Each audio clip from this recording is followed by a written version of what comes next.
Oi, gente, tudo bem com vocês? Eu espero que vocês estejam aí se salvaguardando nessa pandemia, que estejam mantendo aí medidas de proteção, lavagem das mãos, uso de álcool em gel, uso de máscaras, evitando ao máximo sair de casa.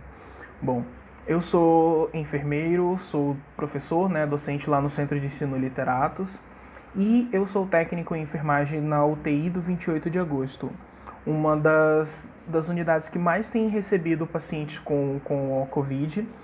E a UTI, por ser um ambiente que recebe pacientes graves, com o sistema bastante comprometido, nessa pandemia não está sendo diferente. Como a gente sabe que a Covid é uma doença que ataca principalmente o sistema respiratório, muitas pessoas chegam para a gente muito graves, em situação assim de extrema necessidade de aparato ventilatório, diante do aparelho respiratório, necessitando ali de intervenção imediata e bem intensa.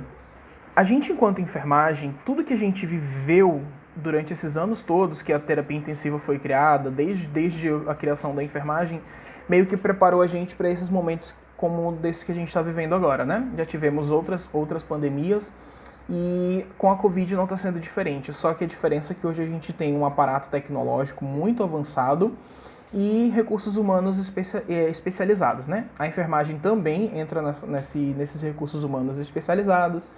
Dentro das UTIs a gente tem atuando técnicos, enfermeiros e auxiliares de enfermagem. Os enfermeiros eles atuam com especialização em terapia intensiva ou em paciente crítico. O técnico, o que a gente exige para o técnico em enfermagem é a experiência e o comprometimento com a terapia intensiva. Mediante a tudo que a gente já aprendeu, tudo que a gente já trabalhou na enfermagem e na terapia intensiva, é de extrema necessidade que a gente aplique esses conhecimentos, Não só os conhecimentos de terapia intensiva, mas também os conhecimentos de microbiologia, de biossegurança principalmente. Tudo que a gente aprendeu vai e está sendo utilizado, porém de uma forma muito mais profunda e muito mais necessitada.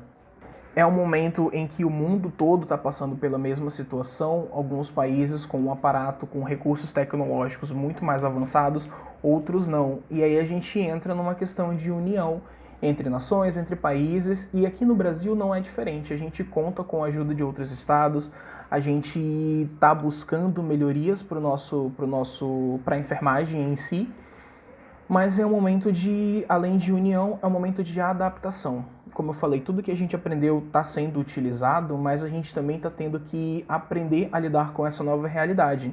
Então é um momento de adaptação. A produção de novos materiais, novos recursos, novas literaturas também é de extrema importância. É um momento também de a gente ter bastante paciência, de saber lidar com perdas, com ganhos, comemorar quando a gente conseguir tirar um paciente de uma ventilação mecânica, conseguir mandar ele para próximo da sua família, devolver ele para o seu convívio social, a gente comemora bastante. Mas no momento que a gente tem vivido é uma situação ainda bem crítica.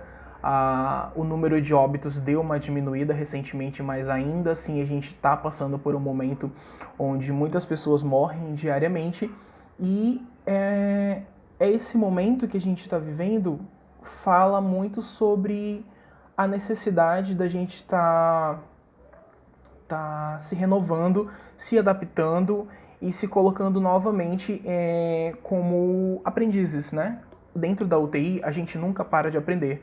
Por mais que você tenha assim, décadas de experiência, sempre existe uma situação nova. Com a Covid também não é diferente. Como eu falei, tudo que a gente aprendeu está sendo utilizado, questões de microbiologia e de biossegurança. Nós recebemos treinamento para nos adaptarmos à realidade de novos EPIs, a quantidade de EPIs que é muito grande, a vestimenta mais básica que a gente utiliza não é mais a mesma, a gente teve que se adaptar. E aí a gente conta com a realidade do sistema público de saúde, Que nem tudo a gente consegue facilmente, nem tudo está disponível, então a gente, como eu falei, vai adaptando algumas coisas. Eu tive que adquirir um macacão para eu fazer uso, como vai ser ele é a minha pele, ultimamente. Dentro do hospital eu vejo mais esse macacão do que a minha própria pele. Então, essa quantidade de EPIs, os EPIs novos que a gente está utilizando, também diz sobre o momento que a gente está vivendo, né? A gente está evitando ao máximo se contaminar, né? Porque risco de morte. E os colegas também, a gente teve que se readaptar nas nossas relações. Dentro do hospital, a gente está sempre coberto com os EPIs, a gente usa diversas camadas de vestimenta. Eu, por exemplo, eu saio de casa com uma roupa normal, chego, coloco uma roupa privativa, que eu levo a minha própria, levo o meu macacão também, então eu tiro a roupa que eu saio de casa, coloco a minha roupa privativa, coloco o meu macacão, e aí quando eu vou para dentro da UTI de fato, que eu saio do vestiário, eu coloco um avental descartável, um tecido bem mais fino, e aí por cima dele, quando eu vou fazer algum procedimento com o paciente diretamente que envolva algum tipo de aerossol, que vai me colocar em uma situação de risco, eu tenho que ir com um avental de um tecido impermeável, e aí eu vou estar utilizando uma máscara N95 para fazer a proteção contra aerossóis. Em cima dessa máscara, eu uso uma máscara cirúrgica descartável para proteger a minha máscara. Eu vou com o meu óculos de grau, vou com um óculos de proteção, mais um capacete, né? Um protetor facial. E aí eu costumo colocar em cima, o meu macacão ele tem capuz, e eu costumo colocar em cima do meu protetor facial, eu coloco um gorro para evitar que ele fique aberto, porque foi o modelo que eu consegui adquirir, ele é aberto em cima. Então eu já coloco um gorro aqui em cima, cobrindo aqui a parte do meu protetor facial, justamente para evitar que caia alguma gotícula, perdigoto ou algo do tipo ali, né? E aí uma luva por cima, por baixo do meu macacão, que vai ser a minha pele da minha mão nesse momento. E aí toda vez que eu vou fazer algum procedimento com um paciente, esse macacão a gente não tira, esse avental a gente não tira, a gente só tira, aí a gente coloca por cima desse avental de tecido impermeável, a gente coloca um outro avental descartável e um outro par de luva. E todo paciente que a gente vai fazer a manipulação, a gente retira essa luva, higieniza com álcool a nossa primeira luva, tira o meu avental descartável de tecido mais fino, faz novamente a higienização dessa luva, e aí eu coloco um outro avental, coloco um outro par de luvas e eu vou partir para um outro paciente. Está funcionando assim. A questão da manipulação dos pacientes, a gente diminuiu a questão da manipulação tanto pela exposição do profissional quanto o risco para o paciente também, porque é um paciente que ele entra com síndrome respiratória, né, que está levando ele ali a precisar da ventilação mecânica, então a gente está diminuindo ao máximo, deixando o mínimo de contato com o paciente, justamente porque ele também não está tolerando determinados procedimentos. A higiene do paciente mudou, as mudanças de decúbito mudaram, a gente está colocando, vocês devem ter visto aí em mídia ou em algumas literaturas, a questão de colocar o paciente em posição de prona, ou pronação, né, como a gente costuma adaptar algumas palavras, colocar em verbo na enfermagem. Então a gente está fazendo bastante pronação de pacientes para tentar justamente trazer uma melhora para o quadro dele. É um ambiente, a UTI, né, sempre foi um ambiente propício à contaminação por ser um ambiente fechado, restrito, muitos pacientes, exposição a patógenos em si, e o hospital em si ele já é um ambiente propício à contaminação, a UTI por ser restrita mais ainda, então um paciente internado dentro da UTI, ele é um paciente que ele apresenta mais risco, e o profissional que atua diretamente na UTI, ele também é um profissional que está exposto a bastante riscos. Com a Covid não é diferente, né? É um ambiente fechado, nós tentamos diversas maneiras de promover maior ventilação, deixar janelas abertas para circular o ar, para tentar trocar o ar de dentro da UTI, para facilitar a eliminação do patógeno. Mesmo assim, toda a nossa UTI de 40 leitos, ela recebe pacientes com Covid. Tá? Eles entram com o quadro clínico, né, com os sinais e sintomas, com exames sugestivos de Covid, ele entra em uso da ventilação, ele faz os exames, aguarda o resultado e quase sempre ou sempre é positivo o resultado desses pacientes. A questão dos exames para os funcionários, a gente ainda tem uma demora, porque precisava de material para fazer os exames, e aí estava sendo mandado para um laboratório fora do hospital, chegaram os kits para fazer testagem dentro do hospital, tanto o SWAB quanto o teste rápido. Eu já fiz o SWAB, já fiz o teste rápido também, deram negativos, e estou mantendo ainda as prevenções, atuando lá direitinho, evitando ao máximo contaminação, né? Tá dando certo, ainda bem. Então, eu tive sinais e sintomas bem clássicos da doença, nada de comprometimento respiratório grave, mas tive alguns sinais. Cheguei a fazer atendimento médico e fiquei afastado por um tempo. Inclusive, até achei que já tivesse tido a Covid. O que aconteceu, que eu não tive pelos meus exames, retornei ao trabalho tranquilamente, estou atuando, mas muitos colegas saíram de atestado, estão de licença. Alguns saíram e retornaram, outros saíram e ainda não retornaram, mas estão bem. Isso na realidade lá da UTI que eu trabalho. Porém, eu tenho colegas de outras unidades que já sofreram... Desculpa. Eu tive outros colegas de outras unidades que chegaram a morrer. Uma colega lá de uma unidade que eu já trabalhei, ela morreu. E é impactante para a enfermagem, para a saúde e para os amigos e familiares, né, que conviveram com essa pessoa. Para a humanidade toda, na verdade, é bastante problemático a gente começar a perder pessoas. Gera um medo, uma tristeza muito grande nos profissionais. E quanto à saúde mental, enquanto profissional, enquanto atuante na UTI, a gente tem uma saúde mental que, infelizmente, ela não é tão observada. Existem diversas literaturas, diversas publicações que perguntam sempre, né, quem cuida de quem está cuidando. E, infelizmente, a gente não recebe um apoio tão direto na hora de falar sobre a saúde mental do profissional, principalmente o profissional de dentro do hospital e de dentro da UTI. A gente lida diretamente com perdas de pessoas. Então, nem todo mundo está preparado, existem várias formas de a gente entender o processo de morte, mas nem todo mundo está preparado. E por mais que a pessoa esteja preparado, que ela já saiba lidar de certa forma, mas o momento que a gente está vivendo ele não é propício. Teve plantão meu, lá dos 40 leitos que eu falei da UTI, que 3, 4, 5 por noite, por plantão meu. Fora os outros plantões do dia, os outros plantões das outras noites que eu não atuo, fora os outros setores do próprio hospital e as outras unidades, né? A gente tem aí o Hospital Delfina, que também é um centro de referência, a gente tem as unidades de SPA, a gente tem os outros hospitais da cidade que também tiveram bastante perdas, fora as pessoas que nem conseguiram chegar até o hospital. Então, a nossa saúde mental lá dentro tá bastante abalada. É um ambiente que se tornou estressante, é um ambiente que se tornou caótico pela falta de recursos humanos, por conta das pessoas que estavam afastadas, que estão ainda, né? Pela falta de recurso material, pela falta de apoio psicológico diretamente aos profissionais. Se eu pudesse fazer um apelo para alguém, eu pediria um certo apoio, né? Tanto um apoio de recursos materiais, equipamentos, recursos humanos, mas também de atenção à nossa saúde, de alguma forma que se pudesse ser feito. A humanização dos profissionais está inteiramente ligada à questão da saúde mental, né? Como é que a gente vai humanizar humanos que estão trabalhando diretamente com uma doença extremamente letal, fatal, e como é que a gente vai trazer de volta essa pessoa para tranquilidade, né? Como é que a gente pode fazer isso? A gente teve, como eu falei, se adaptar ao uso de equipamentos, a paramentação, a tirar também esses EPIs, né? A desparamentação. Como é que a gente faz isso?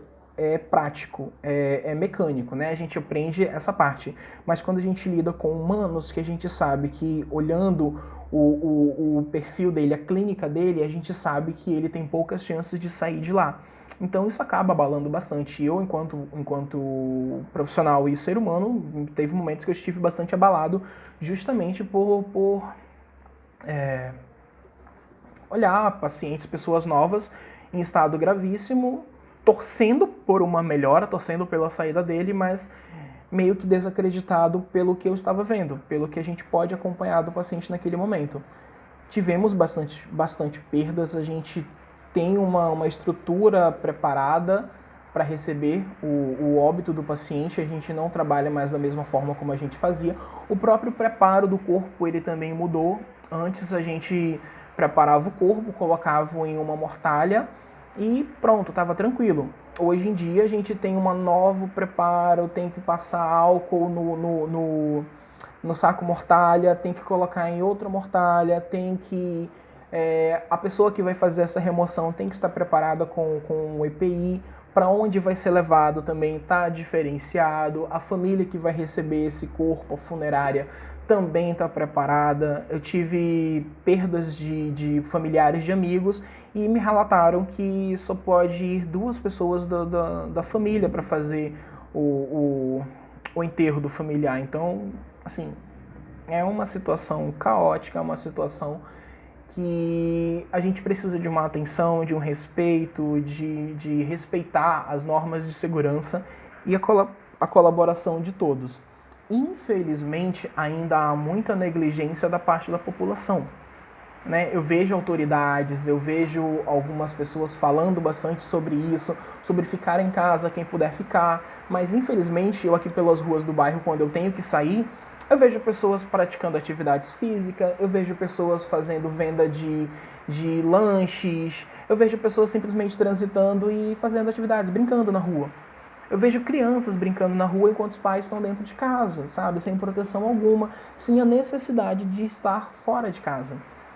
Eu entendo que algumas pessoas sim precisam, né? Até por conta de saúde mental, ninguém aguenta ficar tanto tempo em casa, mas se eu puder também fazer esse apelo à população, reveja se há necessidade de a gente ficar se expondo dessa forma. Porque não é somente você, é você e o seu familiar. E eu até fiz uma publicação onde há um tempo atrás, acho que foi no Twitter, foi no Instagram. Assim, a gente enquanto enfermagem, a gente atua dentro do hospital, a gente exerce nossa profissão, a gente está fazendo o nosso melhor e mais uma vez a gente está conseguindo. Só que quando a pessoa entra no hospital, a gente tem duas possibilidades, né? Se ela entra muito grave, ela vai parar na UTI, lá dentro ela tem 2 caminhos para seguir. Isso vai depender da resposta dela, né? Ela pode apresentar uma melhora e evoluir muito bem e sair da UTI, ir para uma enfermaria, terminar o tratamento que tiver que ser terminado e aí voltar para casa, para o seu convívio com a família, convívio social, viver a sua vida. O outro caso é que ela não vai apresentar uma boa resposta e ela vai acabar morrendo.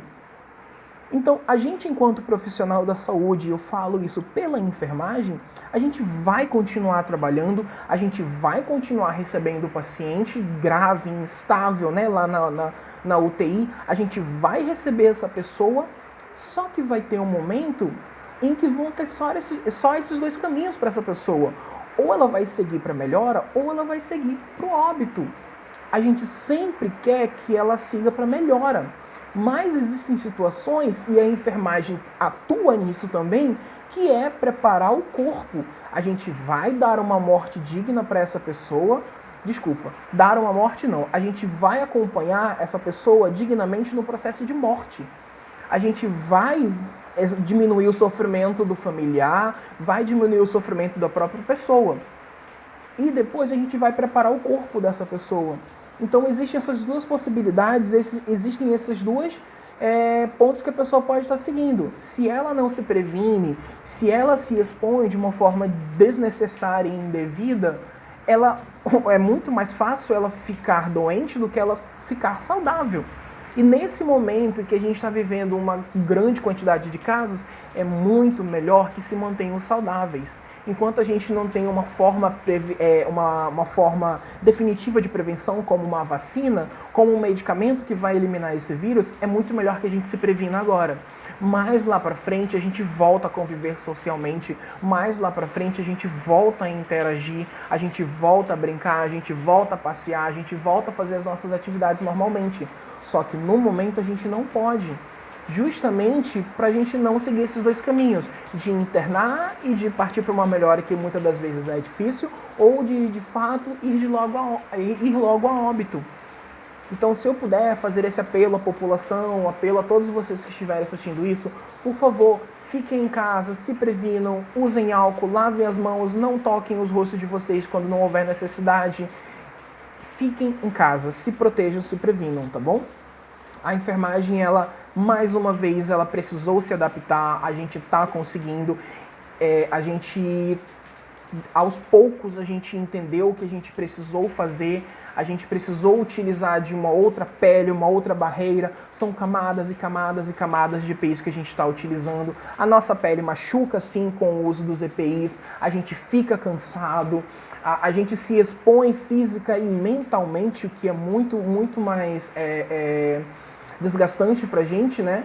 Quando a gente sai da UTI, que a gente chega na nossa casa, a gente toma o banho, a gente consegue deitar na cama, muitas das vezes a gente não consegue descansar justamente porque o nosso pensamento ele ainda está ligado àquele paciente. Poxa, eu deixei o paciente desta forma, será que quando eu retornar para o meu plantão ele já vai ter melhorado? Será que ele ainda vai estar lá? Será que ele saiu de lá porque ele melhorou ou porque ele foi a óbito? Eu ouço relatos de diversos colegas que tiveram que mudar toda a sua rotina para sair e para voltar para casa.